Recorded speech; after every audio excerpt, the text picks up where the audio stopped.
Good morning friends. எல்லோரும் எப்படி இருக்கீங்க? நல்லா இருக்கீங்களா? ஓகே ஃப்ரெண்ட்ஸ், நல்லா இருக்கீங்க நம்புகிறோம். இப்போ வந்து பார்த்திங்கன்னா நம்ம மட்டன் குழம்பு வந்து பண்ண போகிறோம் சரிங்களா, இட்லிக்கு காலையில். அதனால் பட்டை, லவங்கம், கிராம்பு, சோம்பு எல்லாமே நம்ம போட்டுக்கலாம். ஒரு 5 வெங்காயம், ஒரு 2 தக்காளி அரிஞ்சு வச்சுக்கோங்க, 2 பச்சை மிளகா. இப்போ பச்சை மிளகா, வெங்காயம் போட்டுக்கலாம்.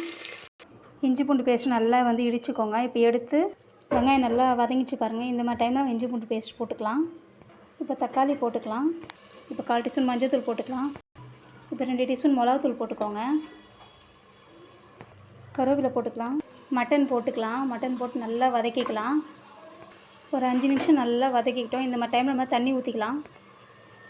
நான் ஒரு சொம்பு தண்ணி ஊற்றுறேன். அப்போ தான் இட்லிக்கு வந்து நம்ம ஊற்றி சாப்பிடும்போது நல்லாயிருக்கும் சரிங்களா. இப்போ உப்பு போட்டு நம்ம குக்கரை க்ளோஸ் பண்ணிக்கலாம். ஒரு 4 விசில் 5 விசில் வரட்டும் சரிங்களா. ஏன்னா வேகணும், கறி நல்லா வெந்தால் தான் நல்லாயிருக்கும். க்ளோஸ் பண்ணிக்கலாம். ஹாய் ஃப்ரெண்ட்ஸ், இப்போ பாருங்கள் நல்லா விசில் நல்லா வந்துச்சு. இப்போது கொஞ்சம் நல்லா லைட்டாக சுண்டி வர வரையும், கொஞ்சம் லைட்டாக எண்ணெய் பிரிஞ்சு வர வரையும் நம்ம பார்த்துக்கலாம். அது வரைக்கும் நம்ம மிளகுத்தூள் கொஞ்சம் போட்டுக்கலாம்.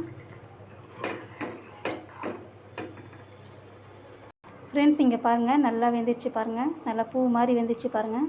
அவ்வளோதான் ஃப்ரெண்ட்ஸ், கொஞ்சம் எண்ணெய் மட்டும் பிரிஞ்சு வர வரையும் நம்ம வெயிட் பண்ணலாம். ஓகேங்களா. ஹாய் ஃப்ரெண்ட்ஸ், இங்கே பார்த்தீங்களா எண்ணெய் ஓரமாக வந்து லைட்டாக பிரிஞ்சு வந்தாக்க இந்த மாதிரி டைமில் கொத்தமல்லி தூவி நம்ம இறக்கிக்கலாம். அவ்வளோதான் ஃப்ரெண்ட்ஸ், பார்த்தீங்களா. அவ்வளோதான் ஃப்ரெண்ட்ஸ், நம்ம இட்லிக்கு மட்டன் குழம்பு ரெடி ஆயிடுச்சு. மட்டன் குழம்பு ரொம்ப டேஸ்டியாக நம்ம ரெடி ஆயிடுச்சு. ஓகேங்களா. இது உங்களுக்கு பிடிச்சிருந்தால் லைக் பண்ணுங்கள், ஷேர் பண்ணுங்கள், சப்ஸ்கிரைப் பண்ணுங்கள் ஃப்ரெண்ட்ஸ். யாருக்கெல்லாம் மட்டன் குழம்பு ரொம்ப பிடிக்குமோ அவங்க லைக் பண்ணுங்கள் ஃப்ரெண்ட்ஸ். தேங்க்யூ ஃபார் த வாட்சிங். Okay friends.